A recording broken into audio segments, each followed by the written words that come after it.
الحمد لله نحمده ونستعينه ونستغفره ونؤمن به ونتوكل عليه ونعوذ بالله من شرور أنفسنا ومن سيئات أعمالنا من يهده الله فلا مضل له ومن يضلله فلا هادي له ونشهد أن لا إله إلا الله وحده لا شريك له أرسله بالحق بشيرا ونذيرا وداعيا إلى الله بإذنه وسراجا منيرا فقد قال الله تعالى في كلامه المجيد وفرقانه الحميد أعوذ بالله من الشيطان الرجيم بسم الله الرحمن الرحيم وأما من خاف مقام ربه ونهى النفس عن الهوى فإن الجنة هي المأوى إلى آخر الآيات. وقال رسول الله صلى الله عليه وسلم كن في الدنيا غريبا أو عابر سبيل أو كما قال عليه الصلاة والسلام. وقال رسول الله صلى الله عليه وسلم إن القبر أول منازل من منازل الآخرة أو كما قال عليه الصلاة والسلام. يا رب كرمت وذكرت باطل سباك زود پر اثر کرے ربنا تقبل منا انك انت السميع العليم وتب علينا انك انت التواب الرحيم. يا رب لك الحمد كما ينبغي لجلال وجهك وعظيم سلطانك. سبحان الله وبحمده سبحان الله العظيم. الحمد لله মহান রব্বুল আলামিনের দরবারে লাখ কোটি শুকর এবং সুজুদ জ্ঞাপন করছি যে মহান রব্বুল আলামিন আপনাকে এবং আমাকে আরবি হিজরি নববর্ষের প্রথম মাস মুহররম মাসের প্রথম জুমায় মহান রব্বুল আলামিনের হুকুম সালাতুল জুমার 2 রাকাত ফরজ নামাজ জামাতের সঙ্গে আদায় করার জন্য আমরা সবসময়ে আগে মসজিদে উপস্থিত হতে পেরেছি। এই জন্য মহান রব্বুল আলামিনের দরবারে আমরা শুকর গুজার হচ্ছি, বলছি আলহামদুলিল্লাহ। আলহামদুলিল্লাহ। সম্মানিত উপস্থিতি, এই যে এই মুহূর্তে আমরা আল্লাহ রাব্বুল আলামিনের ইবাদতের উদ্দেশ্যে তার ঘরে অবস্থান করছি, আর এই মুহূর্তে অনেকে সামনে তার আত্মীয় স্বজনের লাশ নিয়ে হাজারি করছে, মাতম করছে, কারণ সে দুনিয়ার জীবন শেষ করে আখিরাতের জীবন শুরু করেছে। আল্লাহ রাব্বুল আলামিন আমাদেরকে সেই আখিরাতের জীবনে পদার্পণ না করে এখন পর্যন্ত দুনিয়ার জীবনে বেঁচে রেখেছেন এবং তার শুকরিয়া আদায় করার স্বরূপ তারই হুকুম সালাতুল জুমা আদায় করার জন্য তার ঘরে আমরা উপস্থিত হতে পেরেছি। এই জন্য আবারই আমরা শুকরিয়া আদায় করছি, বলছি আলহামদুলিল্লাহ। আলহামদুলিল্লাহ। সম্মানিত উপস্থিতি, আমরা যে মাসে অবস্থান করছি সেই মাসটা খুবই গুরুত্বপূর্ণ মাস, আরবি হিজরি নববর্ষ। আমরা সবাই পহেলা বৈশাখ চিনি, হ্যাপি নিউ ইয়ার চিনি, কিন্তু আমরা আরবি নববর্ষ চিনি না, বা এই সম্পর্কে আমাদের কোনো ধারণা নাই। কোরআন এবং হাদিসে অন্য অন্য যে হ্যাপি নিউ ইয়ার বলেন, পহেলা বৈশাখ বলেন, সে সম্পর্কে কোরআন এবং হাদিসে কোনো ফজিলত হয়তো যায় না, বরঞ্চ এটা বেদাত হিসেবে গণ্য করা হয়েছে এবং এটা নিষিদ্ধ ঘোষণা করা হয়েছে। কারণ এই যে হ্যাপি নিউ ইয়ার এবং পহেলা বৈশাখের নামে যে কৃষ্টি কালচার পালন করা হয় আমাদের বাংলাদেশে, যেটা কোরআন এবং হাদিসের সাথে কোনো সম্পর্ক নাই। কিন্তু হতভাগ্য মুসলমান যে দিবস নিয়ে, যে মাস নিয়ে, যে দিন নিয়ে, যে বছর নিয়ে আল্লাহ রাব্বুল আলামিনের কাছে শুকরিয়া আদায় করা দরকার, আনন্দ করা দরকার, সেটা থেকে আমরা বঞ্চিত হয়ে দূরে সরে যেটাই গুনাহ রয়েছে সেখানে আমরা ঢুকে যাচ্ছি এবং করছি। এই জন্য আমরা আমাদের মূল ছেড়ে আমরা কি করছি, ইহুদি এবং খ্রিস্টানদের কৃষ্টি কালচার আমরা কি করছি, উদযাপন করছি, অনুসরণ করছি। ভাইরা আমার, এই যে মুসলিম হিসাবে আপনার জানা উচিত আরবি বছরের কয়টা মাস, কিন্তু দুঃখের বিষয় ইংরেজি মাস যদি আপনার ছেলে মেয়েকে বলতে বলি, আপনাকে বলতে বলি, হয়তো আপনি বলতে পারবেন। বাংলা মাসও হয়তো অনেকে বলতে পারবে না, ইংরেজি আরবি তো পারবেই না। অথচ আমরা মুসলমান, আমাদের সাথে, আমাদের ইমানের সাথে ইসলামের সম্পর্ক, আরবির সম্পর্ক, কোরআনের সম্পর্ক, হাদিসের সম্পর্ক, কিন্তু আমরা এই মাস সম্পর্কে অবগত নেই। কেন এমন হচ্ছে? এই জন্যই আমাদের উপরে আপদ এবং বিপদ নেমে আসছে। কারণ আমরা কোরআনকে পিছনে রেখেছি, কোরআনকে পিছনে রেখে আমাদের জীবন যাপন পরিচালনা করছি। এই জন্যই আমাদের এই সমাজে অশান্তি, বাধা, বিপদ, মুসিবত আল্লাহ রাব্বুল আলামিনের পক্ষ থেকে সয়লা এবং নাজিল হচ্ছে। বন্ধুরা আমার, কোরআন এবং হাদিসকে অ্যাভয়েড করে যদি আপনি চলতে চান, তাহলে সাময়িক আপনি যদি মনে করেন সুখ, এটা আল্লাহর দৃষ্টিতে সুখ না, এটা দুঃখ। গুনাহের কাজ করতে খুব ভালো লাগে, মজা, কিন্তু এই মজা হচ্ছে ক্ষণস্থায়ী মজা। কিন্তু এর যে পরিণতি, অনন্তকাল শাস্তি, সেটা মানুষ ভুলে গিয়েছে, বেমালুম হয়ে গেছে। আর এই কারণে মানুষ বেশি বেশি অন্যায় কাজের দিকে ধাবিত হচ্ছে। মনে করছে যে দুনিয়ার এই স্বাদ খুবই মজা এবং স্থায়ী, কিন্তু দুনিয়ার এই স্বাদ কি স্থায়ী? অস্থায়ী। এখান থেকে এই সামান্য স্বাদ ভোগ করে যে আপনি পাপ অর্জন করলেন, আপনার পাপের বোঝা ভারী করলেন, এর জন্য অনন্তকাল যে শাস্তি আপনাকে ভোগ করতে হবে কবরে, সে চিন্তা আমাদের কারো নেই। ভাইরা আমার, এই জন্য দুনিয়া দুনিয়া দুনিয়া, শুধুই দুনিয়া, দুনিয়া নিয়ে আমরা ভয়ে মস্ত, দুনিয়ার মধ্যে পড়ে আমরা আল্লাহকে ভুলে যাচ্ছি। কিন্তু আমরা চিন্তা করছি না সব কিছুর মূলে আমাদের ওই যে 3.5 জায়গা, ওখানে আমাকে যেতে হবে। ভাইরা আমার, আমরা যদি নিজেদের খাস মতো, নিজেদের মতো কোরআন এবং হাদিস বাদ দিয়ে নিজের মনের মতো জীবন পরিচালনা করে, তাহলে কাল কিয়ামতের ময়দানে যে অনন্ত শাস্তির কথা রয়েছে, যেটা ভোগ করতে হবে, সেটা কিন্তু অবশ্যই আপনাকে ভোগ করতে হবে। আর ওই সময় যদি আপনি হাজার আফসোস করেন, কোন আফসোসের কাজ হবে না। যা আফসোস এখান থেকে করে যান, আখিরাতের কথা চিন্তা করেন, জবাব দিনের কথা চিন্তা করে, এই জীবন শেষ নয়, এরপরে আরো জীবন আছে। এই জীবন আমাদের জন্য পরীক্ষা, এই জীবনের সমস্ত কর্মের যে একটা পরীক্ষা, ফলটা আপনাকে ভোগ করতে হবে। এটাকে চিন্তা করে যদি আপনি জীবন পরিচালনা করতে পারেন, তাহলে এটাই হচ্ছে আপনার সফলতার জিন্দেগি। দুনিয়ার জীবনে আপনি যতই আরাম ভোগ করেন না কেন, দুনিয়ার জীবনে আপনি যতই আরামের মধ্যে থাকেন না কেন, এই আরাম কিন্তু চিরস্থায়ী আরাম না, ক্ষণস্থায়ী আরাম। আর আখিরাতের আরাম হচ্ছে চিরস্থায়ী আরাম। ঠিক কিনা ভাই? তাহলে দুনিয়ার সামান্য মনে করে যদি আপনি আখিরাত হারান, তাহলে আপনি বোকার সবই করছেন এবং বোকামি করছেন।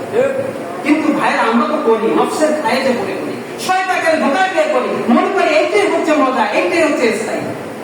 শয়তান আপনাকে এমন ভাবে আক্রোশ করে রেখেছেন, এমন ভাবে অস্ত্র দিকে লেগেছে, এমন ভাবে আপনাকে মুখের বানিয়েছে, আপনি ওই আখিরাতের জবাবদিহির কথা আপনি বিমানন করে নিয়েছে। এই জন্য আপনারা প্রায় বলছেন, ওয়াল্লাহ মান খাফা মাকামা রাব্বি ওয়া নাহান নাফসা আনিল হাওয়া ফাইন্নাল জান্নাতা হিয়াল মা'ওয়া। আল্লাহ রাব্বুল আলামিন বলেন, যারা ওই কালকে প্রতিটি কর্মের হিসাব দিতে হবে, তার প্রতিটি কর্মের জবাব দিতে হবে। এই জবাব দিয়ে তাকে সামনে রেখে আল্লাহকে ভয় করে তার জীবন যাপন যে পরিচালনা করবে এবং তার নফসকে কন্ট্রোল করবে, জেনে রাখো বান্দা ফাইনাল জান্নাত হিয়াল মা'ওয়া, তার চিরস্থায়ী জান্নাত সে ভোগ করবে। সুবহানাল্লাহ। আর যে নিজের ইচ্ছা মতো চলবে, নিজের নফসের অনুযায়ী চলবে, এখানে আল্লাহ বলেন ওয়া নাহান নাফসা আনিল হাওয়া, নফসকে কন্ট্রোল করতে হবে। নফসকে কন্ট্রোল করে যে জীবন যাপন পরিচালনা করতে পারবে। আর যে নফসকে কন্ট্রোল করতে পারবে না, মানে নফসে যা লাগবে তাই করবে, নফসে এমন অনুযায়ী তার জীবন পরিচালনা করবে, ফাইনাল জাহিমা হিয়াল মা'ওয়া। আল্লাহ বলেন যে জীবের নফসের অনুযায়ী চলাফেরা করবে, নিজের নফসকে কন্ট্রোল করতে পারবে না, নফসে যা পায় তাই করবে, হালাল হারাম বিচার করবে না, কোনটা ভালো কোনটা মন্দ কম্পেয়ার করবে না, যা ইচ্ছা তাই করবে। জেনে রাখো আল্লাহ বলেন ফাইনাল জাহিমা হিয়াল মা'ওয়া। জেনে রাখো এই শেষ পর্যন্ত কালকে আমাদের ময়দানে যখন বিচারের সম্মুখীন হবে, তোমার জাহান্নাম ছাড়া কোনো জায়গা হবে না। ভাই আমার, তাহলে বোঝা গেল নফসকে কন্ট্রোল করতে হবে। কেন বলছে আল্লাহ? কারণ নফসের কারণে মানুষ যত অন্যায় পাপ কর্ম করবে। নফসে চায়, নফসে কি চায়? ভালো লাগে, করতে মনে লাগে, নফসের স্বাদ চায়। নফসের থেকে মনের উদ্বেগ হয়। নফস মানে আত্মা, মন। গুনাহের কাজগুলো এত সুশোভিত করে রাখা হয়েছে, করতে মনে যাবে, আকৃষ্ট হবে আপনি।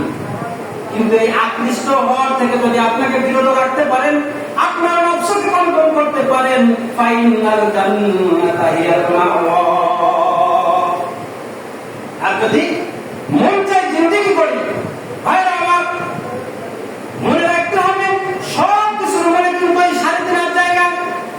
আপনি যদি আপনার নফসকে কন্ট্রোল না করে জীবন যাপন পরিচালনা করেন, জেনে রাখেন ওই কবর থেকে আপনার আযাব শুরু হয়ে যাবে।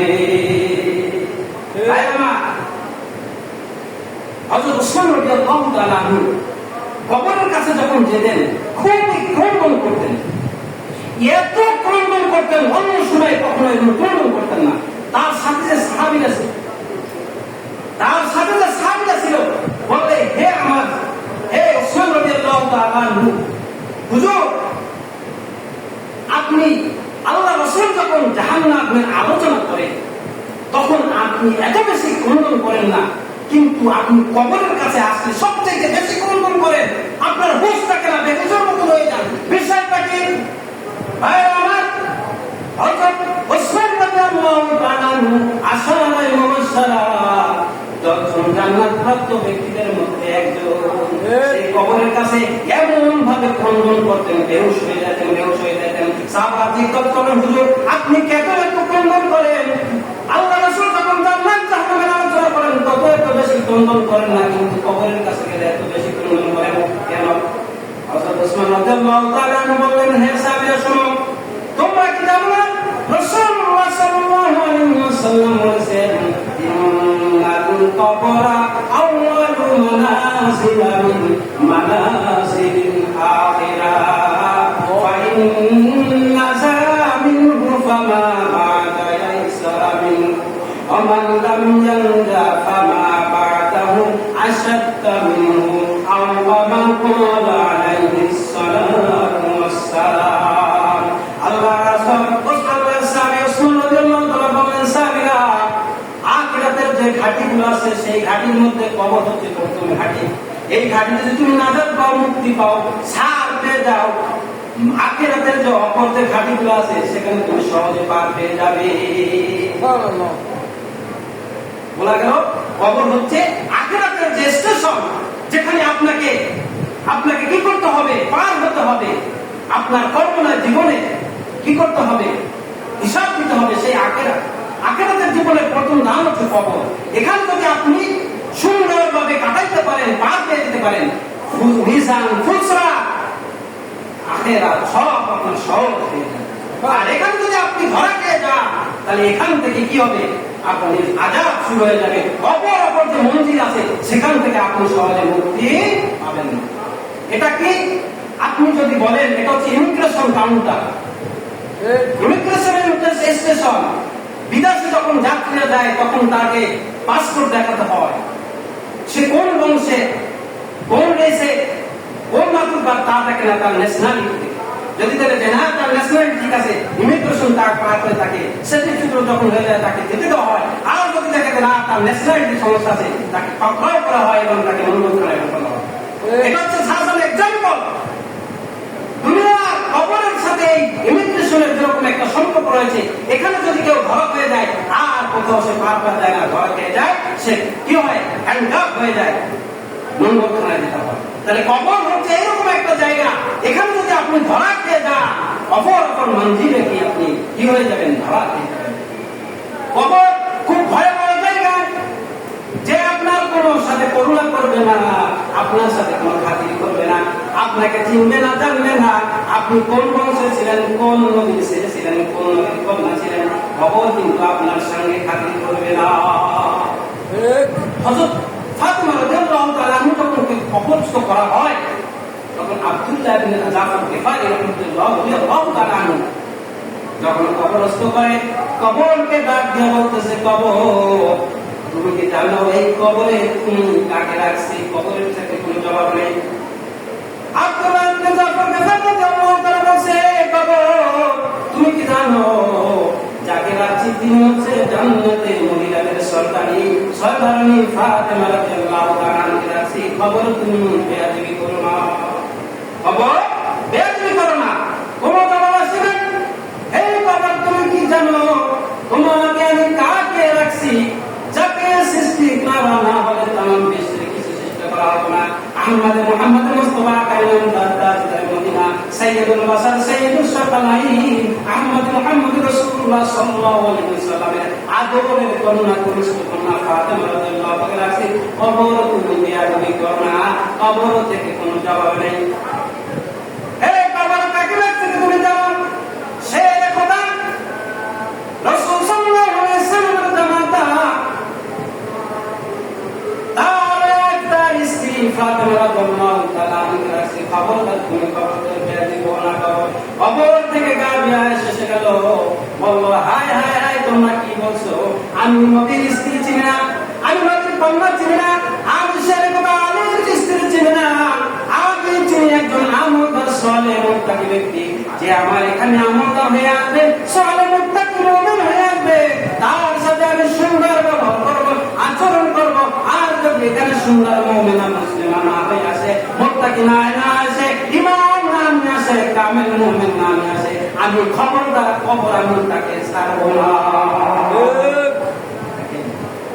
কবর কত বড় ভয়াবহ জায়গা। রাসূল সাল্লাল্লাহু আলাইহি ওয়াসাল্লাম বলেন, কোন মানুষকে যখন কবরস্থ করা হয় 40 রকম যেতে না যেতে দুইজন ফেরেশতা আসে। কয়জন ফেরেশতা? দুইজন ফেরেশতা। দুইজন ফেরেশতা এসে তাকে উপর করে বসা থাকে, সঙ্গে সঙ্গে তাকে স্মরণ করে, মান রাব্বুকা ওয়া মান দীনুকা ওয়া মান নাবিয়ুকা, তোমার নবী কে ছিল, তোমার দিন কি ছিল, তোমার নবী কি ছিল, তোমার দিন কি ছিল, তোমার ইসলাম ধর্ম কি ছিল, মান নবিয়ুকা তোমার নবীকে, আমার দিনা তোমার দিনকে। যদি এই তিনটা প্রশ্নের উত্তর যদি সঙ্গে সঙ্গে দিতে না পারে, তখন তার কিন্তু আর রক্ত হবে না, সঙ্গে সঙ্গে আজাব হয়ে যাবে। যখন বলা হয় মান রাব্বুকা, তোমার রব্বি আমার দিনকা, তোমার দিন কি ছিল, আমার নবীকা তোমার নবী কি ছিল, যদি সে কাফের হয়, বেঈমান হয়, তখন বলবে হায়াত আল্লাহি, হায়াত আল্লাহি, হায়াত আল্লাহি, আমি কিছু জানি না, কিন্তু জানি না। আমরা কি রাসূল সাল্লাল্লাহু আলাইহি ওয়াসাল্লাম কোথায় কোথায় দেখবো আপনারা বলেন তো? আসরের ময়দানে বিচার দিন হবে, কিন্তু প্রত্যেকটা মানুষকে কিন্তু কবরে রাসূল সাল্লাল্লাহু আলাইহি ওয়াসাল্লামকে দেখানো হবে। সুবহানাল্লাহ, রাসূল সাল্লাল্লাহু আলাইহি ওয়াসাল্লামকে দেখানো হবে। আমার নবীকে, তোমার নবীকে, তখন আল্লাহ রাসূল সাল্লাল্লাহু আলাইহি ওয়াসাল্লাম হাদিস বলেছেন যে রাসূল সাল্লাল্লাহু আলাইহি ওয়াসাল্লামকে স্বয়ং হাজির করা হবে। বলা হয়েছে মা তাকুলু ফি হাযা রাসূল, এই ব্যক্তি সম্পর্কে তোমার ধারণা কি? এই ব্যক্তিটাকে সে বলবে আমি চিনি না, আমি জানি না। সে উত্তর দেবে আমি তাকে চিনি না, জানি না। হাদিস শরীফ বলা হয়েছে যে স্বয়ং সরাসরি রাসূলুল্লাহ সাল্লাল্লাহু আলাইহি ওয়াসাল্লামের আককে দেখানো হবে, অথবা এরকম বলা হয়েছে রাসূল সাল্লাল্লাহু আলাইহি ওয়াসাল্লামের আকৃতি দিয়ে রাসূল সাল্লাল্লাহু আলাইহি ওয়াসাল্লামকে দেখানো হবে।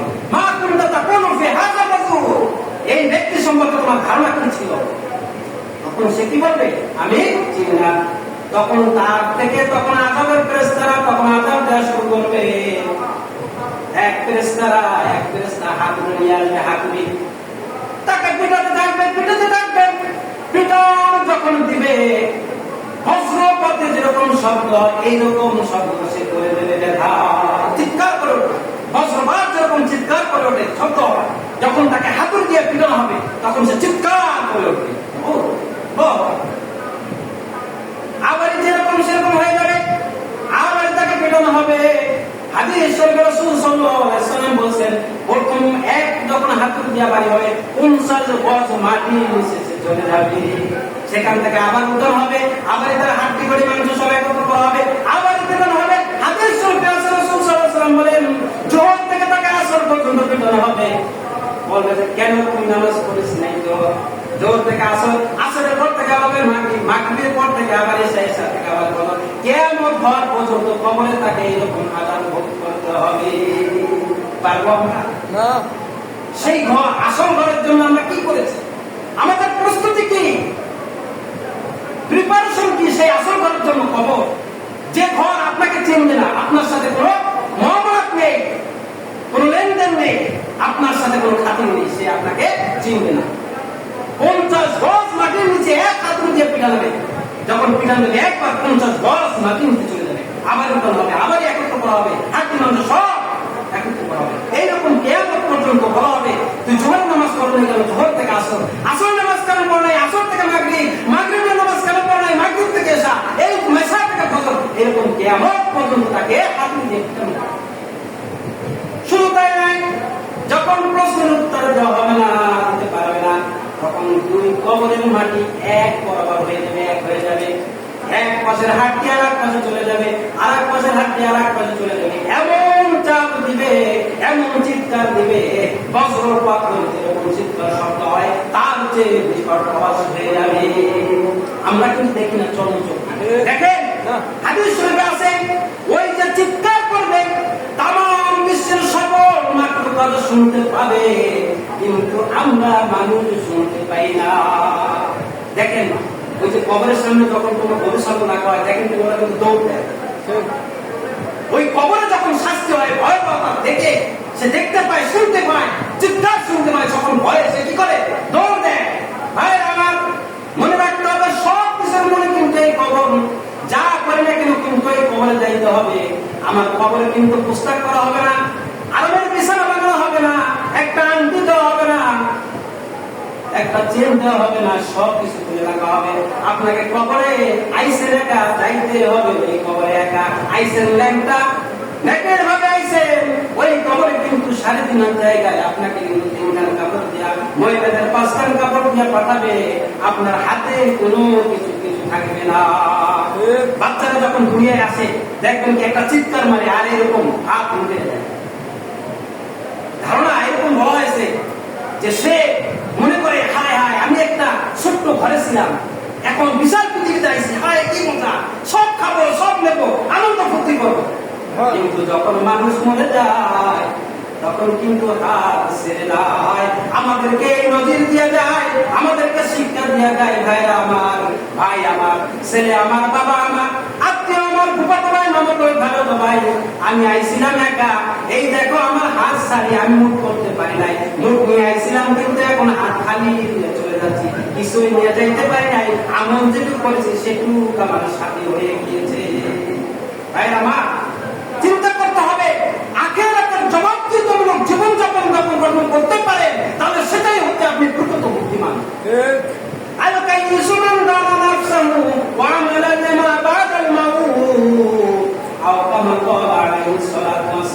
আল্লাহ রাসূল বলেছেন, প্রকৃত বুদ্ধিমান ওই ব্যক্তি মৃত্যুর পরিবর্তে জীবনে যে হিসাব দিতে হবে, সেই হিসাবকে সামনে রেখে, পরকালের জবাব দিয়ে থেকে সামনে রেখে যে ব্যক্তি জীবন যাপন গঠন করতে পারে, সেই হচ্ছে পাকা বুদ্ধিমান। আর আপনি দুনিয়ায় বুদ্ধিমান হলেন, বুদ্ধিমতী হলেন, কিন্তু কবরের জীবন আপনার সুখময় হলো না, আপনি বুদ্ধিমান না, আপনি নির্ভর। এই জন্য দুনিয়ায় আল্লাহ রাসূল বলেছেন, কুন ফিদ দুনিয়া গরিবান আও আবির সাবিল। দুনিয়ায় বসে তুমি অহংকার করো না, অহংকার বসে চলো না, কারণ দুনিয়া স্থায়ী না, দুনিয়া হচ্ছে একটা ক্ষণস্থায়ী জায়গা। তুমি মুসাফিরের মতন জীবন যাপন করো, অহংকার বসে জীবন যাপন করো না, যে আমি আইছি চলে যাব সামান্য সময়, ইঞ্চির সময়। আল্লাহ রাসূল সাল্লাল্লাহু আলাইহি ওয়াসাল্লাম বলেন, দুনিয়ার জীবন কতটুকু সময়? মহাসমুদ্রের মধ্যে যদি একটা আঙ্গুল ডুব দেওয়া হয়, আঙ্গুল ডুব দেওয়া হয়, ওই পানির আঙ্গুলের সাথে যতটুকু পানি আসবে তার যে সমস্যাই জীবন হচ্ছে দুনিয়ার জীবন। একটা সুর যদি আমি সমুদ্রের মধ্যে যদি ঢুকাই যাই, সুরের সাথে কতটুকু পানি আসবে? সমুদ্রের কোনো ক্ষতি হবে? আল্লাহ রাসূল সাল্লাল্লাহু আলাইহি ওয়াসাল্লাম বলেছেন, দুনিয়ার জীবন এইরকম। অতই সমুদ্র হচ্ছে আখিরাতের জীবন। আর সুরের সাথে যে সামান্য পানি আছে, বা হাতের আঙ্গুলের সাথে যে সামান্য পানি আছে, এইটা হচ্ছে তোমার দুনিয়ার জীবন। তাহলে কেন তুমি গর্ব করো, কেন তুমি অহংকার করো, কেন তুমি আল্লাহর অবাধ্য হও, কেন তোমার মন খায়ের জীবন যাপন করো, তোমার যা ইচ্ছা সেইভাবে তুমি জীবন যাপন করো? জানো না যে একটু পরেই ওই কবর তোমাকে ডাকছে। ওই কবর 5টি প্রশ্ন করে মানুষদেরকে। কবর বলে কি আমি একাকী ঘর, আমাকে সঙ্গে নিয়ে আসো, সঙ্গী হলো কোরআন। কবর বলে যে আমি অন্ধকার ঘর, বাতি নিয়ে আসো, বাতি হলো আপনার নামাজ। কবর প্রশ্ন করে যে আমি বিষধর সাপ, বিষধর সাপ তুমি আরোগ্য নিয়ে আসো, ওষুধ নিয়ে আসো। আর ওষুধ হলো আপনার দান সৎকার। কি দান সৎকার? ভাইরা আমার, কবর কিন্তু আপনাকে সবসময় সতর্ক করে ডাকে, বান্দারা যাই করো না কেন কিন্তু ওই ঘরের পিছনে বাস চালায় কিন্তু তোকে আসতেই হবে, ওই বাসের ছাউনির নিচে কিন্তু তোকে থাকতেই হবে। ভাইরা আমার, যদি আপনি আখিরাতের জবাবদিহিতামূলক জীবন যাপন করতে পারেন, দুনিয়াও সফল হবে, আখিরাতও সফল হবে। আর যদি দুনিয়ার মোহে পড়ে, দুনিয়ার সাথে পড়ে, দুনিয়ার সাথে পড়ে, লোভে পড়ে, মোহে পড়ে, যা ইচ্ছা যেই জিন্দেগি পালন করেন, আল্লাহর হুকুমের তোয়াক্কা করেন না, কোনো কিছু বাস বিচার করেন না, কম্পেয়ার করেন না, কোনটা সঠিক কোনটা বেঠিক, কোনটা উচিত কোনটা অনুচিত, রায় করেন আপনি কি করেন না, কম্পেয়ার করেন না, দুইটা সংমিশ্রণ করে আপনি জীবনযাপন করেন। জেনে রাখো বান্দারা, তুমি করবা এখন কিন্তু আমি ধরবো না, কিন্তু নাটাই আমার হাতে রয়েছে, আমি যখন টান দিব কিন্তু আমার কাছে চলে আসতে হবে। আর ঘরের পিছনে যে বাসতলা, ওই বাসতলায় তোমার ঠিকানা হবে। আর ওই সারিদিনের জায়গায় যদি তুমি আমল নিয়ে আসো, ঈমান নিয়ে আসো, মুত্তাকি হয়ে আসো, এই কবর তোমার সঙ্গে সুন্দর আচরণ করবে, ব্যবহার করবে।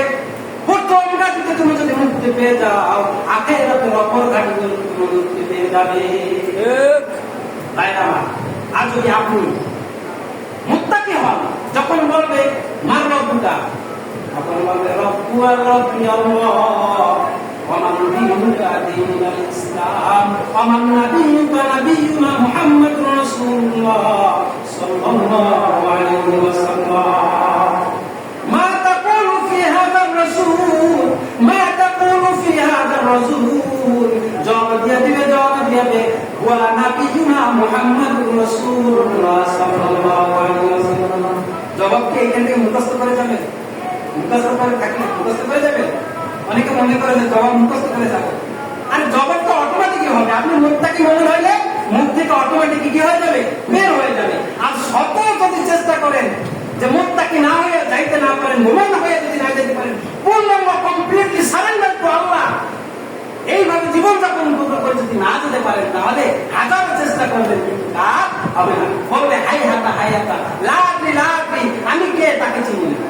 রসুলকে দেখবো কোথায়? কবরে। প্রথম কোথায়? কবরে। দ্বিতীয়বার কোথায়? হাসরে। মনে রাখতে হবে, ওই রসুলকে যদি আমরা চিনতে পারি, জানতে পারি, তখনই আমরা উত্তর দিতে পারবো, তখনই যখনই রসুলের ইত্তেবা করবো, রসুলের সুন্নতের ইত্তেবা করবো, রসুলকে ভালোবাসবো, রসুলের তরিকা অনুযায়ী জীবন যাপন করবো, তাহলে কিন্তু আমরা বলতে পারবো নাবিয়ুনা মুহাম্মাদুর রাসূলুল্লাহ সাল্লাল্লাহু আলাইহি ওয়াসাল্লাম। আর যদি আপনার মন চায় জিন্দেগি যাপন করেন, যা ইচ্ছা তাই করেন, জবাবদিহিতামূলক জীবন যাপন না করবেন, you have to be accountable. আপনার হিসাব দিতে হবে, আপনার এটা যদি আপনি সামনে রেখে আপনার জীবনযাপন করতে না পারেন তাহলে কিন্তু ধরা খেতে হবে। ভাইরা আমার, মুত্তাকিরা যখনই উত্তর দেওয়া হবে, গায়ের থেকে আওয়াজ আসবে, ফাবিরশির ফাফরিশু ফিল জান্নাতি ওয়ালশু ফিল জান্নাহ। যখন মুত্তাকিরা কবরের সুয়ালের উত্তর দিয়ে দিবে, সঙ্গে সঙ্গে গায়ের থেকে আওয়াজ হবে, আল্লাহ বলবেন, হে ফেরেশতারা, তাকে জান্নাতের বিছানা পর বানাই দাও, কবরটাকে জান্নাতের পোশাক তাকে পরাইয়া দাও। আর শুধু তাই নয়, আল্লাহ রাসূল বলেন, ইলা মাত্তাবাসালিহি, কবরটাকে তাকে এমন প্রশস্ত করে দাও, চোখের দৃষ্টি যত দূর যাবে তত দূর পর্যন্ত তার কবরটা প্রশস্ত করে দাও। আর যদি আপনি মুমিন না হন, কবর হবে সংকীর্ণ। কবর আপনাকে এমন সংকীর্ণ, এমন চাপ দিবে, এক পাশের হাড্ডি আরেক পাশে, এক পাশের হাড্ডি আরেক পাশে চলে যাবে, কবর কোনো হাতে বলবে না। আর যদি আপনি মুত্তাকি হয়ে যান, আল্লাহ রাসূল বলেছেন, ইলা মাত্তাবাসালিহি, তার চোখের দৃষ্টি যতদূর যাবে ততদূর পর্যন্ত তার কবরটা প্রশস্ত করে দেবে। সুবহানাল্লাহ। শুধু তাই নয়, ফেরেশতাদেরকে বলা হবে, হে ফেরেশতারা, ওই আমার সুয়ালের উত্তর জবাব দিতে পারছে, নিশ্চয় সে মুত্তাকি, তাকে জান্নাতের বিছানা বসায় দাও, কবরটাকে জান্নাতের বিছানা বানিয়ে দাও, জান্নাতের তাকে পোশাক পরা দাও এবং জান্নাতের নাজনা মাত্র কবর পর্যন্ত দিয়ে দাও। তারপর বলা হয়েছে, হাদিস শরীফে বলা হয়েছে, নুম কানা মিন রুসিলা ইয়াউমিল কিয়ামা, জান্নাতের নাজ নিয়ামত এখানে ভোগ করতে থাকবে, এই দিন নামক জায়গায় থাকবে, এখানে অনেক শান্তিতে থাকবে, আল্লাহ রাব্বুল আলামিন যা ওয়াদা করেছেন সেটা সে ভোগ করতে থাকবে।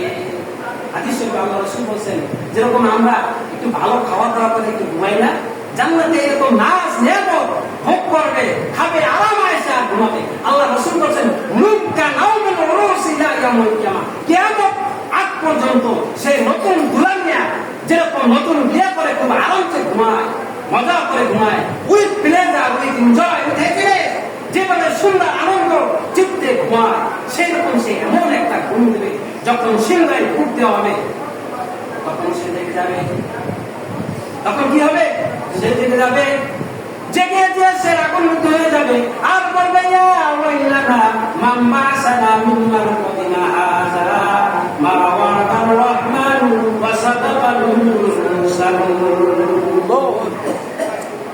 যখন সে ঘুম থেকে উঠবে তখন বলে, এত সুন্দর আমি একটা ঘুম দিলাম, কে আমাকে এই ঘুম থেকে জাগালো, কে আমার এই ঘুমের স্বপ্ন সব। আমরা যখন ঘুমাই একটু ক্লান্ত এসেছে বা একটু খাওয়া থাকে, আমার ছেলে মেয়েও যদি আমার কাছে যায়, এই আমার স্ত্রী বলি বা আপনারা বলেন, একটু সরাও, আমাকে একটু ঘুমাই দিতে হবে, ঠিক না? ঘুমে একটা আল্লাহর পক্ষ থেকে একটা জ্ঞান, শান্তি, রহমত। সারা দিনের ক্লান্তি আপনি যখন ঘুম দিবেন, আপনার সমস্ত ক্লান্তি চলে যাবে। আপনার একটা অন্তর, এই যে ব্রেন, এটা কিন্তু একটা কম্পিউটার, এর মধ্যে হাজারো ম্যাগনেট, হাজারো সফটওয়্যার সেট করা আছে। এটা কি হয়, সবসময় ঘটতে থাকে, রক্ত ঘূর্ণায়মান থাকে, এই তার আছে সূক্ষ্ম চিকুন তার, এর মধ্যে থেকে সবসময় প্রবাহিত হয়ে থাকে। যত কাজ করবেন, যত পরিশ্রম করবেন, যত চিন্তা করবেন, তখন এই মেধার উপর একটা কি করে প্রেসার পড়ে। যখন কম্পিউটার আপনি চালান, কম্পিউটার যখন হিউজ পরিমাণে আপনি অপারেট করেন, তখন গরম হয়ে যায় না? মেধা, এই মাথাও হেড কেন বলা হয়েছে? এটা একটা কম্পিউটার, এর জায়গায় কম্পিউটার, এটা হচ্ছে কম্পিউটার। এটাও আপনার যখন পরিচালিত হয়, বিভিন্ন রাষ্ট্র নিয়ে চিন্তা করেন, সমাজ নিয়ে চিন্তা করেন, পরিবারের জন্য আয় করেন, তখন আপনার পরিশ্রম আছে, ক্লান্তি আছে, এটা গরম হয়ে যায়। আপনি একটা সুন্দর ঘুম দেবেন, দেখবেন সব ক্লান্তি। তাহলে এই ঘুম প্রশান্তি কে দেন? আল্লাহ রাব্বুল আলামিন বলেছেন, ওয়া জাআলনা লাইলা লিবাসা ওয়া জাআলনা নাহারা মাআশা, আমি এই লেবাসটা তৈরি করেছি, বিছানা তৈরি করেছি মানুষের পোশাকের জন্য। ওয়া জাআলনা লাইলা লিবাসা, রাত তৈরি করেছি মানুষের বিছানার জন্য, প্রশান্তির জন্য, যাতে তার সুন্দর একটা ঘুম হয়, সারা দিনের ক্লান্তি দূর হয়ে যায়। আর আমি কি করে, বান্দা কি করে প্রশান্ত হয়ে, রিফ্রেশ হয়ে পুনরায় আমার ইবাদত করতে শুরু করবে। কত রকমের ভাইরা আমার, আপনি যখন ফজরের নামাজ পড়বেন, দেখবেন সারাদিনটা কেমন আপনার ভালো লাগবে, যারা মুত্তাকি নামাজি। কিন্তু যখন আপনি ফজরের নামাজ না পড়বেন, তখন কি হবে না, আপনার ভালো লাগবে না, কেমন জানে একটা উদাসীনতা, কি যেন একটা অপূর্ণতা লাগে কিনা? দেখবেন যারা প্রকৃত মুমিন, মুত্তাকি নামাজি, তাদের মধ্যে এই অপূর্ণতা কাজ করে। কিন্তু যারা নামাজ না পড়ে, তারা তো একদম মনে করেন যে এক ঘুমে 10টা। কিন্তু মুত্তাকি যারা নামাজ না পড়ে, নামাজ মিস হয়ে যায় কোনো কারণে বা দেরি হয়ে যায়, তখন দেখা যায় ওই দিন আর তার ভালো লাগে না, কারণ সে নামাজে স্বাদ পেয়েছে। কি পেয়েছে? স্বাদ পেয়েছে, মজা পেয়েছে। যে তাকওয়ার সাথে নামাজ পড়ে, ঈমান মানে ইহতিসাবের সঙ্গে নামাজ পড়ে, আল্লাহকে হাজির নাজির জেনে নামাজ পড়ে, নামাজে তার ভালো লাগা কাজ করে। সবকিছুর একটা ভালো লাগা আছে না? কেউ সকালে ফেসবুক চালায়, সারা রাত ঘুমায়, সকালে উঠে থেকে নোটিফিকেশন দিয়ে দিচ্ছে, সকালে উঠে প্রথম কি করে? মোবাইলের নোটিফিকেশন। আবার যারা অনেক আছে নিউজ পেপার পড়ে, তারা ঘুম থেকে উঠে নামাজ পড়ে না, কিন্তু সকালে উঠে নিউজ পেপার আগে পড়ে, আছে না? আর যারা এমনই মুত্তাকি লোক আছে, নামাজ পড়ার পর যদি কোরআন তেলাওয়াত না করে, তার আর কোনো ভালো লাগে না। কোরআন তেলাওয়াত দিয়ে শুরু, নামাজ দিয়ে তার সকালটা শুরু হয়। আর একজনের শুরু হয় ফেসবুক দিয়ে, আর একজনের শুরু হয় নিউজ পেপার দিয়ে। কে যাবে জান্নাতে? কে যাবে? চিন্তা করেন, আপনি তো বিশ্লেষণ করেন, কার দিনটা কেমন ভাবে শুরু হয়? নামাজ দিয়া, ঈমান দিয়া, কোরআন তেলাওয়াত দিয়া, জিকির দিয়া, আল্লাহ এবং তার রাসূলের সুন্নাহ অনুযায়ী তার জীবন পরিচালনা। ঘুমটাও আপনার ইবাদত হবে যদি আপনি সুন্নাহ মতন ঘুমাতে পারেন, আল্লাহ এবং তার রাসূলের পন্থা আপনি করতে পারেন। পূর্ণাঙ্গ মানুষের জীবনটাই আছে ইবাদত, যাই করুক না কেন সবই কথা, কিন্তু সেটা যদি সুন্নাহ মাফিক করতে পারে। কিন্তু আমরা তো সুন্নাহ মাফিক করি না, টয়লেটে যাই না সুন্নাহ মাফিক, গোসল করে না সুন্নাহ মাফিক, খেতে বসি না সুন্নাহ মাফিক, আমরা গোসল তারপর কি শুই না সুন্নাহ মাফিক। শোয়ার সময় যে একটা ঘুম আছে, দোয়া আছে, তারপরে ডান কাতে ঘুমাইতে হয়, আল্লাহ রাসূল কিভাবে ঘুমাইছেন, দোয়া কালাম করতে হয়, আমরা কি করি? আর আমরা কি ফেসবুক দেখতে দেখতে ঘুম চলে আসে। আমার মা এখনো যখন ঘুম আসে না, বয়স হয়েছে, মোবাইলে তাকে ওয়াজ দেয়, ওয়াজ যখন শুনতে শুনতে ঘুমা যায়, মোবাইল না দিলে ওয়াজ না শুনে তার ঘুম আসে না। দেখেন, আর অনেকেই আছে মোবাইলে ফেসবুক না টিপতে টিপতে তার ঘুম আসে না, এরকম দেখতে দেখতে মোবাইল থেকে একদিকে আসে ঘুম। আবার অনেক আছে ঘুমানোর আগে কোরআন আর তেলাওয়াত, আত্মসমালোচনা, সারাদিনে কোন কর্ম করেছে, ভালো কর্ম করেছে না খারাপ কর্ম, এটা চিন্তা করে। যদি কোনো খারাপ কর্ম অনুষ্ঠিত হয়, সঙ্গে সঙ্গে আল্লাহর কাছে ইস্তেগফার করে ক্ষমা চায়, তারপরে ঘুমাতে যায়, দোয়া কালাম করে। আছে না নাই? ভালো মন্দ আছে, আছে। কোনটা করবেন, কি করবেন, সবকিছু সোজা আপনার নিজের কাছে, আপনার কাছে। আপনি কোথায় যাবেন, আপনি জান্নাতে না জাহান্নামে, বিশ্বজনীয় সে। আপনি জাহান্নামে যাবেন আপনার কর্মে, আমি জাহান্নামে যাবো আমার কর্মে, আপনি জান্নাতে যাবেন আপনার কর্মে, সবাই প্রত্যেকের নিজ নিজ কর্ম করবে। কিন্তু দুনিয়ার মোহে পড়িয়া কি করে মানুষ ভুলে যায়, আখিরাতের জীবনকে জবাব দিয়ে থেকে ভুলে যায়। ভাইরা আমার, দুনিয়া কিন্তু একটা ক্ষমতার জায়গা। আর দুনিয়া কি শব্দ থেকে উত্তর হয়েছে? আদনা। আদনা মানে তুচ্ছ। আদনা মানে কি? তুচ্ছ, তার কোনো দাম নাই। দুনিয়া এরকম একটা জায়গা, তার কোনো দাম নাই। কিন্তু এই দুনিয়া নিয়ে আমরা কত কিছু করি, শুধু দুনিয়া। ইবনে কাইয়িম রাহিমাহুল্লাহ তাআলা তিনি বলেছেন একটা উদাহরণ দিয়ে, যে দুনিয়া কেমন, তুমি যেরকম দুই মুঠে যেরকম পানি তুমি খামসে ভরতে চাও, পানি তোমার হাতে থাকে না, এই পানি তোমার দুই আঙ্গুলের মধ্যে খেয়ানত করে চলে যায়। দুনিয়াটা এরকম, যতই তুমি আঁকড়ে ধরতে চাও, পেতে চাও, দুনিয়ার মনে তুমি আত্মহত হয়ে, দুনিয়া তোমার কাছে থাকবে না, দুনিয়া জুড়ে চলে যাবে এবং দুনিয়া তোমার সাথে খেয়ানত করবে, আর তুমি কাল কিয়ামতের ময়দানে পরকালে বিপদগ্রস্ত হবে। ঠিক না ভাই আমার? তাহলে বোঝা গেল জীবন যাপন পরিচালনা করতে হবে, কবর মেখে জীবন যাপন করতে হবে, কবরের জবাব দিতে হবে, হিসাবের জবাব দিতে প্রতিটি কর্মে। এই জীবন যাপন যদি আমরা করতে পারি, তাহলে দুনিয়া সফল, আখিরাত সফল। আল্লাহ ইবনে কাইয়িম রাহিমাহুল্লাহ বলেছেন, মা মাদা মিনাদ দুনিয়া আহলামু ওয়া মা বাকিয়া মিনহা আমানি ওয়াল ওয়াক্তু বাইনাহুমা দাইউন। বলছে যে তোমরা দুনিয়া করো, যে দিন চলে গেছে সেই দিন আর ফিরে আসবে না, সেই দিনটা আর আপনি পাবেন না। এই যে মানুষ বলে যে দিন যেটা চাই সেটাই ভালো গেছে, বলে না? এই দিন আপনি হাজারো আপনার হায়াতে এই দিনটাকে ফিরে আনতে পারবো? এই যে শুক্রবার আমার জীবনে আর আসবে না, নতুন শুক্রবার আসবে, নতুন শুক্রবার। তাহলে দিন কি একটা চলে গেছে, আমার হায়াত থেকেও একটা দিন চলে গেছে। আমার মনে করেন 80 বছর, 90 বছর, 70 বছর জিন্দিগি, একদিন চলে যাওয়া, এই দিন চলে গেছে, আর কোনদিন ফিরে আসবে না, নতুন দিন চলে আসবে, আমি এই দিন ফিরে পাবো না। আমার হায়াত থেকে একটা দিন কেটে যাবে। আর আস্তে আস্তে দুনিয়া থেকে আমরা কি হচ্ছি, দুনিয়াকে পিছনে ফিরে আখিরাত থেকে অবসর। আমার একটা দিন চলে যাওয়া মানে দুনিয়াকে আমি পিছনে রাখছি একটা দিন, কারণ এই দিনে আর ফিরে যাওয়া সম্ভব নয়। আখিরাতের দিকে আমরা অগ্রসর হচ্ছি। একটা দিন আমার হায়াত থেকে কেটে যাওয়া মানে হচ্ছে দুনিয়ার থেকে পিছনে চলে যাচ্ছে। আলী রাদিয়াল্লাহু তাআলা বলেছেন, একটা দিন চলে যাওয়া মানে দুনিয়ার থেকে তুমি পিছনে চলে যাওয়া, আর আখিরাতে তুমি অগ্রসর হওয়া। মানে কি 60 বছর 70 বছর জিন্দেগি একটা কেটে যাওয়া, এরকম এরকম করতে করতে যখন তোমার 70 বছর হয়ে যাবে, 1 মিনিটও অপেক্ষা করা হবে, 1 মিনিট সঙ্গে সঙ্গে আপনাকে পাকড়াও করা হবে। আর ওই পাকড়াও করার সময় যদি আপনি বলেন যে ইন্না আমানতু বিল্লাহ, তখন আর কাজ হবে না। যা করার এই সময় থাকতে করতে হবে। এই জন্য ইবনে কাইয়িম রাহিমাহুল্লাহ বলেন, জীবনের যে দিনগুলো ফেলে আসে সেটা হচ্ছে স্বপ্ন, আর সামনে যে দিন আছে সেটা হচ্ছে আমার আকাঙ্ক্ষা। কি আকাঙ্ক্ষা, কি করব, কি করতে হবে। মানুষ দুনিয়া নিয়ে শুধুই ব্যস্ত করে, তাই না? যার একটা বিল্ডিং আছে সে বলছে আরেকটা বিল্ডিং চাই, যার একটা ইন্ডাস্ট্রি আছে সে বলছে আরেকটা ইন্ডাস্ট্রি চাই। শুধু আকাঙ্ক্ষা আকাঙ্ক্ষা, যতক্ষণ শ্বাস ততক্ষণ আস। মানুষ শুধু আকাঙ্ক্ষা নিয়ে বাঁচে, আর আকাঙ্ক্ষা নিয়ে বেঁচে সে দুনিয়া নিয়ে মস্ত হয়ে বলে আখিরাতকে ভুলে যায়। আল্লাহ রাসূল বলেছেন, হ্যাঁ দুনিয়ার প্রতি মহব্বত ভালোবাসা থাকবে, তুমি করো সমস্যা নেই, সেটা লিগালি করো, অ্যাকর্ডিং টু কোরআন এবং সুন্নাহ দিয়ে করো। তুমি জীবনযাপন করো, ইন্ডাস্ট্রি করো, সমস্যা নেই। তোমার ইন্ডাস্ট্রির মাধ্যমে মানুষ কর্মমুখ হবে, তোমার সওয়াব হবে, এই শুনে আল্লাহ তোমার জান্নাত দিতে পারে। কিন্তু তুমি যদি কিভাবে কামাও, কিভাবে অর্জন করো, সেটা তোমার জবাবদিহি করতে হবে। আমি কি করছি, কি খাচ্ছি, কি করছি, কিভাবে কামাচ্ছি, কোথায় যাচ্ছি, সব কিন্তু আন্ডার সার্ভিলেন্স।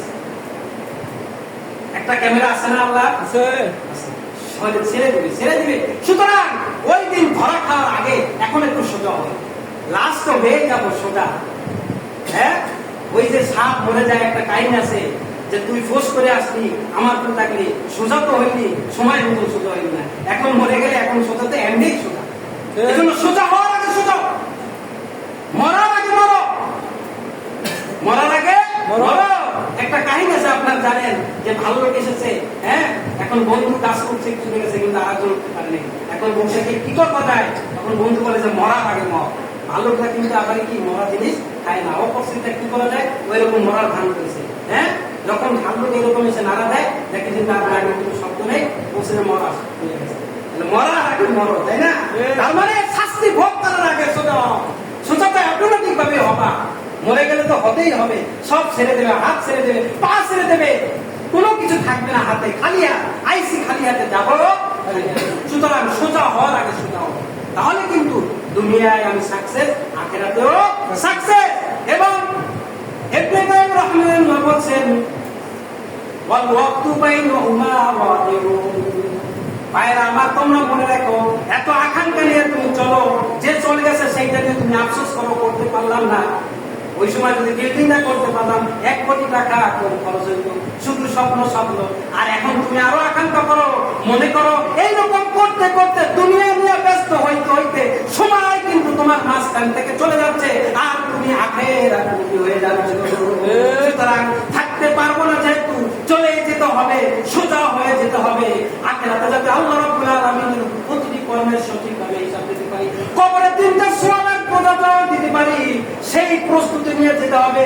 যদি না যাই, কবরে যদি ধরা খেয়ে যায়, মিজান ফুলসরাত সব জায়গায় কিন্তু আমি বিপদগ্রস্ত হয়ে যাব, আমার কোনো আর রক্ষা হবে না।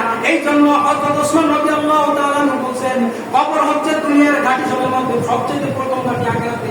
এখান থেকে যে মুক্তি পাবে, সঠিকভাবে হিসাব দিবে, সে কিয়ামতের আগ পর্যন্ত এখানে ইলমে থাকবে, সুখ শান্তি ভোগ করতে হবে, এবং সে এমন ঘুম দেবে, এমন আরাম ভোগ করবে।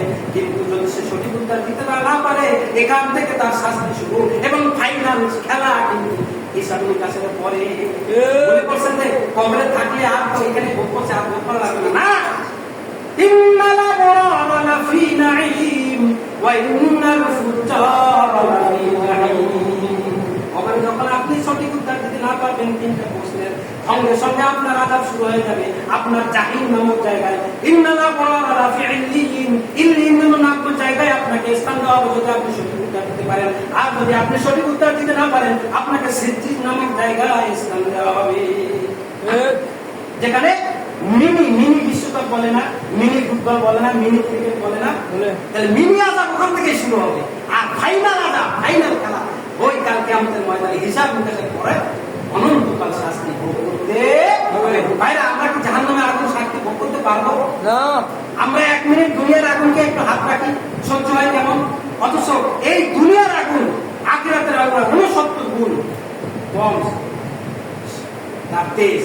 শুধু তাই নয়, এই 70 ভাগের 1 ভাগ আগুন দুনিয়ায় গ্রহণ করা যায় এবং সমুদ্রে এটা কয়েকবার ধুয়ে তারপর তার যদি এইরকম তেজ হয় তাহলে আসল আগুনের কতই তেজ হতে পারে আপনারা চিন্তা করে দেন, চিন্তা করে। হাদিসে এসেছে 1000 বছর জাহান্নামের আগুন লাগাইছে, লাল হয়ে গেছে, 1000 বছর লাগাইছে সাদা হয়ে গেছে, 1000 বছর হয়েছে কালো হয়ে গেছে, এরকম চলতে আছে। আর এই জাহান্নামের লাকড়ি কে হবে?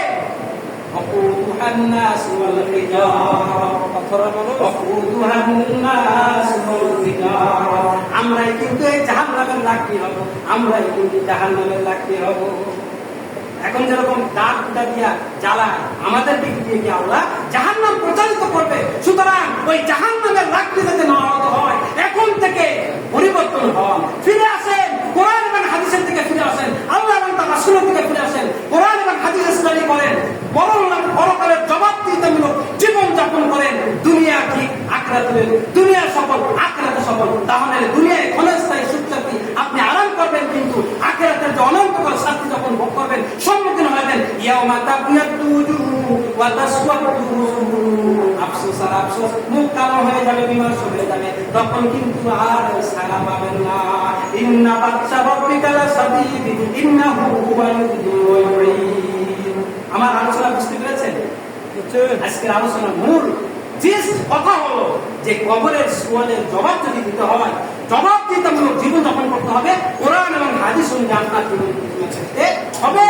তাহলে আমরা কবরের সুয়ালের জবাব আমরা দিতে পারবো, অটোমেটিক্যালি হয়ে যাবে।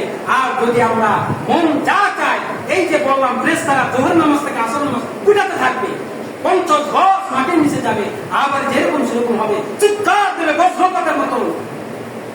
এই কঠিন ভয়াবহ শাস্তি যাতে পেতে না হয়, এখন থেকে নামাজমুখী হন। এত আলোচনা করি, ওই মসজিদে তো ওয়াক্তিয়া নামাজে মুসল্লি পারে না। আজকে তো অনেক মুসল্লি হয়েছে, কেন? অন্ধলিকে ঢোকে না। আল্লাহ রাব্বুল আলামিন এই জন্য কালকে আমাদের ময়দানে ডাক দিয়ে বলবেন লাহুম কুলুবুন লা ইয়াফকাহুনা বিহা ওয়া লাহুম আ'য়ুনুন লা ইয়াবসিরুনা বিহা ওয়া লাহুম আযানুন লা ইয়াসমাউনা বিহা উলাইকা কালা'নাম বাল হুম আদালুন। তাদেরকে অন্তরচক্ষু দিয়েছিলাম, কলব দিয়েছিলাম, চোখ দিয়েছিলাম, হৃদয় দিয়েছিলাম, কিন্তু তারা উপলব্ধি করে নাই, তারা আসে নাই, বুঝতে চেষ্টা করে নাই, শুনছে এক কান দিয়া কিন্তু আর এক কান দিয়া বাইর করে দিয়েছে। সুতরাং তাকে ধরো, ফাকুযু খুযু ফাকুল্লুহু সুম্মার জাহিম সাল্লু। আল্লাহ বলেন ধর, পালাবি কোথায়? পালাবার জায়গা নাই। ইয়া মাশারাল জিন্নি ওয়াল ইনসি ইসতাতাতুম আন তানফুযু মিন আরদাইস সামাওয়াতি ওয়াল আরদ ফানফুযু লা তানফুযুনা ইল্লা বিসমিল্লাহ। আল্লাহ বলেন যে হে বান্দারা, দুনিয়ায় কি মনে করছেন দুনিয়ায় পাওয়ার পা, দুনিয়ায় কিছু হবে না, যাই তাই করবা। এখন তোমার কি সাধ্য আছে? তুমি যদি চাও এখন কি এই জমির আসমান বের করে চলে যেতে পারবা? পারবা না। যদি পারো তাহলে দেখাও তো একটু, তাহলে আমার কবজার মধ্যে আসো, আমার নিয়ন্ত্রণের মধ্যে আসো। আমি তোমাকে দেখতেছি, সবকিছু করতেছো, তুমি দেখতেছি, আমার সিসি কি মানে আমি দেখতেছি তুমি কি করতেছো, তারপরে কেন তুমি এত অন্যায় কাজ করো? তোমার যে জবাব দিতে পরকালের জবাব দিতে কোনো ভয় নেই? আমি তো সব দেখতেছি। আরে আমার সার্কেলে, আমার ক্লাসের মধ্যে কে কি করে, 80 জন 100 জন ছাত্র থাকলে আমি দেখি না, বুঝি না? তা আল্লাহর সার্কেল, আল্লাহ বলছেন তোমরা তো আমার সীমানার মধ্যে, ক্যাপ্টারের মধ্যে, আয়াতের মধ্যে আসো। তাহলে কেন তোমরা এত নাফরমানি করো? কেন তোমরা নামাজ পড়ো না? কেন তোমরা বেশি মুত্তাকি হও না? কেন তোমরা কি করো? তোমাদের নিজেদের ছায়া সঙ্গে জীবন যাপন করছো না? তোমরা তো জানো এইটা করলে তুমি এখানে বিপদে পড়বে, এখানে পা দিলে তোমার কাঁটা বিঁধবে, কেন তুমি এখানে পাটা দাও? কেন তুমি যেখানে পাড়া দাও? তুমি ওখান থেকে বেঁচে আসতে পারো না? এই কাজ করলে তোমার জাহান্নামের শাস্তি, তুমি তো জানো, কেন তুমি এখানে পা দিলে? সুতরাং ওই দিন হতাশ হইলে আর চলবে না। হতাশা যা দুনিয়ায়, এখান থেকে ঠিক হয়, এখনই নামাজ পড়তে হয়। আমরা কি কখন দেখতে পারবো না? আল্লাহ কি নসিবে দেখাবে না যে এই জুমার দিনে প্রতি ওয়াক্তিয়া নামাজে মুসল্লি হয়ে যাবে? আমরা আশা করি সেই দিন আসবে। আল্লাহ রাব্বুল আলামিন আজকের আলোচনা থেকে আমাদেরকে বুঝার এবং মানার তৌফিক দান করেন। আমিন। ওয়া আখিরু দাওয়ানা আলহামদুলিল্লাহি রাব্বিল আলামিন।